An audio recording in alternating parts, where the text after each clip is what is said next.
ก็เอาแค่นี้ค่ะ วันนี้แคทมาเป็นเพื่อนพี่ภูมิมานวดหลังเอ้ยไม่ใช่มานวดหลังสิมาทำอะไรนะมารักษากระดูกนี่นะคะกระดูกสันหลังว้ายเห็นนมพาพี่ภูมิมาปล่อยทะเล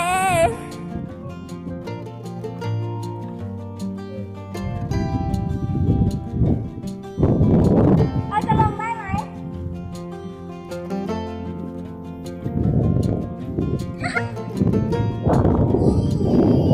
พี่ภูมิใส่หมวกตลกว่า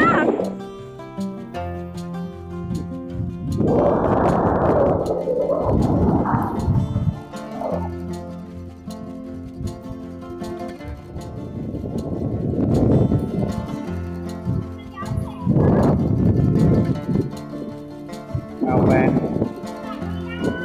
มันจะแหว่งไม่ได้แหว่งขาใช่เวียงขา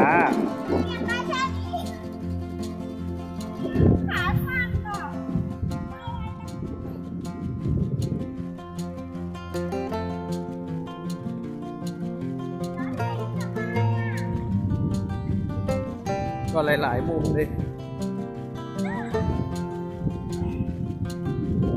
เอาหันหน้าออกแค่นี้ก็ไม่ย้อนแล้ว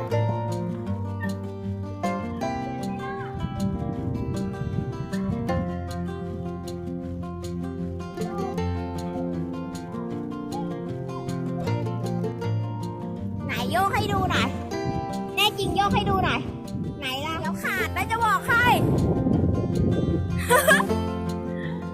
ลงมาเถอะสงสารชิงช้าเดี๋ยวมันขาด